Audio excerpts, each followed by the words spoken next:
Hello everyone, my name is Varun. मैं आज आप लोग कुछ इन्फॉर्मेशन और कुछ एक प्रोडक्ट इंट्रोड्यूस करवाने जा रहा हूँ। पहले इन्फॉर्मेशन की बात आती है, क्या हम लोग आजकल सेफ हैं? क्या हम लोग के एटमॉस्फेयर सेफ है? नहीं, बिल्कुल नहीं। क्योंकि आजकल हम लोग को इतनी बीमारियां हो रही हैं जिससे हम लोग को काफ़ी प्रॉब्लम्स हो रही है, चाहे वो इंडोर हो चाहे आउटडोर हो। जैसे आप देख सकते हो कि N1H1 वायरसेस, बैड स्मेल्स, चाहे वो जैसी भी सिगरेट हो, garbage smell, anything, air pollution. आज हम लोग देख रहे हैं कि हम लोग के एटमॉस्फेयर में कितनी ज़्यादा पोल्यूटेड हो गए, बिकॉज इंडस्ट्रीज, व्हीकल्स इतने ज़्यादा हो गए जिससे ज़्यादा हम लोग इफेक्टेड हो रहे हैं। इससे हम लोग इससे क्या हो रहा है कि हम लोग की इम्यूनिटी सिस्टम बहुत वीक हो रही है। उसके लिए हम लोग क्या प्रिवेंट कर रहे हैं? हम लोग पानी पी रहे हैं बिस्लरी का या किसी भी कंपनी का प्योर पी रहे हैं, ठीक है। हम लोग खाना अच्छा खा रहे हैं, क्या हम लोग सांस अच्छी ले रहे हैं? बिल्कुल नहीं, क्योंकि हम लोग एक दिन में 20 से 30 हज़ार सांसें लेते हैं, बट वो प्योर इम्प्योर होती है। तो उसको हम लोग कैसे सही कर सकते हैं जिससे हम लोग की इम्यूनिटी सिस्टम बहुत अच्छा हो जाए और उससे हम लोग की हेल्थ बहुत अच्छी हो, जिससे हम लोग काफी साल जी सके। मेन पॉइंट इज दैट आजकल हम लोग देख रहे हैं times of India, Hindustan times, number of newspapers में आजकल आर्टिकल्स निकल रहे हैं कि हम लोग की कितनी इंडोर एयर कितनी पोल्यूटेड है। आजकल अस्थमा एलर्जी इतनी ज्यादा हाई हो रही है, इवन चिल्ड्रंस को। सर्वे हुआ जिसमें बता रहे हैं 25% of children are affecting from asthma. Home disease, जैसे सुबह उठते तो हम लोग को कोल्ड होता है, वाई सो? ऐसा क्यों हो रहा है? बिकॉज ऑफ एयर पोल्यूटेड जितने भी है। ऐसा क्यों हो रहा है? बिकॉज हम लोग के एटमॉस्फेयर में एक पॉजिटिव और नेगेटिव आयंस होते हैं जो नेचर में पाए जाते हैं। वो वहाँ पे इंडोर्स में उनकी जो कंसंट्रेशन लेवल होता है वो बहुत कम होता है। जैसा आप यहाँ पिक्चर में देख सकते हैं, फॉरेस्ट में हम लोग डॉक्टर प्रेफर करता है ना कि फॉरेस्ट घूम के आओ, सी बीच घूम के आओ। ऐसा क्यों होता है? बिकॉज वहाँ कंसंट्रेशन ऑफ आयंस जो जनरेट होते हैं थ्रू आपके वाटर, सी से, आपके प्लांट से, जितने भी तरह से होते हैं, थंडरबर्ड से, वहाँ जितने भी उस सब से आयंस जनरेट होते हैं। तो वहाँ पे कंसंट्रेशन ऑफ आयंस बहुत ज़्यादा होती है, जिससे हम लोग को वहाँ पे फ्रेशनेस बहुत महसूस होती है।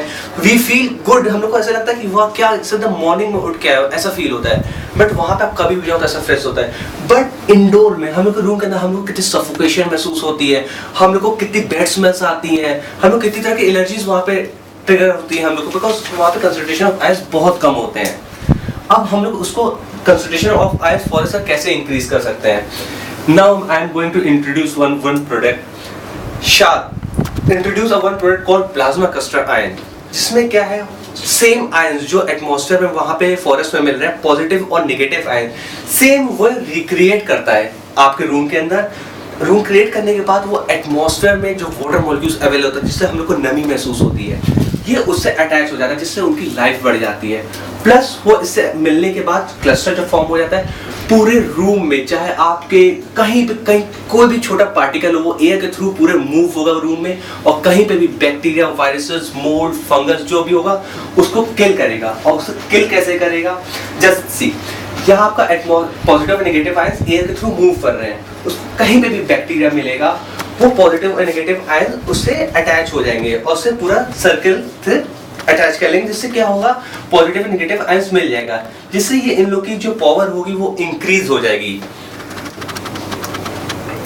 इंक्रीज हो जाने के बाद ये जो बैक्टीरिया रहेगा उसके सराउंड में OH रेडिकल क्रिएट कर लेगा, जिससे वो उसका डीएनए जो है वो डैमेज कर देगा। डीएनए डैमेज हो गया तो उसकी जस्ट लाइक उसके अंदर से प्रोटीन उसका निकाल लेगा, हाइड्रोजन जब निकाल लेगा, निकालने के बाद उसको दोबारा वो H2O में कन्वर्ट कर देगा। जब H2O वाटर में कन्वर्ट कर दिया तो कोई भी केमिकल रिएक्शन नहीं हुआ। एंड वन मोर थिंग, ये यहाँ से मैंने जो आपको प्रोसीजर बताया है, ये नेचुरल प्रोसेस है, इसमें शायद का कोई हाथ नहीं है, ये नेचर के थ्रू बाय बर्थ है, यू कैन से ये गॉड गिफ्टेड है। सिर्फ आयन जनरेट करना ये काम होता है, एंड प्लस ये जो काम है ये आपका नेचुरल है, इससे कोई केमिकल रिएक्शन नहीं होगा, कोई हार्मफुल गैसेस ऐसा कुछ भी नहीं होने वाला।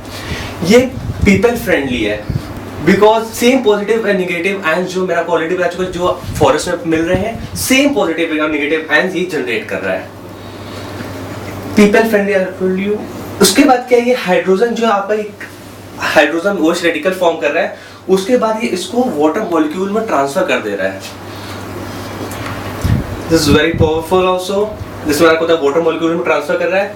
एंड सी आजकल मुझे लगता है हम लोग के घर में जब इन किचन, टॉयलेट, गार्बेजेस, जो हम लोग का नाला होता है, कितनी हम लोग की स्मेल्स आती है वहाँ पे, कितने उससे हम लोग कितने इन्फेक्टेड होते हैं। ठीक है ना, यूरिन, पेट्स, हम लोग के घर में कोई ना कोई पेट्स होता है, चाहे कोई भी हो, चाहे यो कैट आपने रखी हो, चाहे डॉग रखा हो, चाहे कुछ भी हो, उससे हम लोग को काफी ट्रिगर्स होते हैं, चाहे अस्थमा किसी तरह के भी। सिगरेट्स, किचन गार्बेज, विनेगर, आपका स्मोक करता है अगर घर में कोई भी गैसेस हो, सिगरेट हो, इन सब जो बैड सोर्सेज ऑर्डर्स होते हैं इनको ट्रांसफर करता है वाटर मॉलिक्यूल्स में, ट्रांसफर कर देता है नाइट्रोजन, ऑक्सीजन में ट्रांसफर करता है, जो हमारे लिए इतनी हार्मफुल नहीं होती है। वाटर कोई हमारे लिए हार्मफुल नहीं होती है, उसको उसमें कन्वर्ट करता है, जिसके लिए जिससे हम लोग कोई केमिकल रिएक्शन नहीं है, तो हम लोग को बहुत शरीर के लिए गुड है। ये प्रोडक्ट जो है ये पेटेंट टेक्नोलॉजी है बाय शार्प, ये पेटेंट नंबर है, ये जापान इंस्टीट्यूट से ये पेटेंट है। ये इसमें ये भी बताइए कि ये एलर्जीज जितनी भी है, जैसे अस्थमा हो गया आपका, एलर्जीज जो भी है, ये अप्रूव है कि इन सब में ये हेल्पफुल है कि सब जो ट्रिगर्स, अस्थमा के ट्रिगर्स है, इसको ये रिड्यूस कर देता है। मैं ये नहीं बोल रहा कि आपका अस्थमा सही कर देता है, बट मैं ये बोल रहा हूँ जितने भी इससे अस्थमा के आपका ट्रिगर्स, चाहे वेदर चेंज हो, चाहे आपका डस्ट माइट, पोलन हो, ये उसको रिड्यूस करता है और आपको हेल्प करता है। That's it, thank you.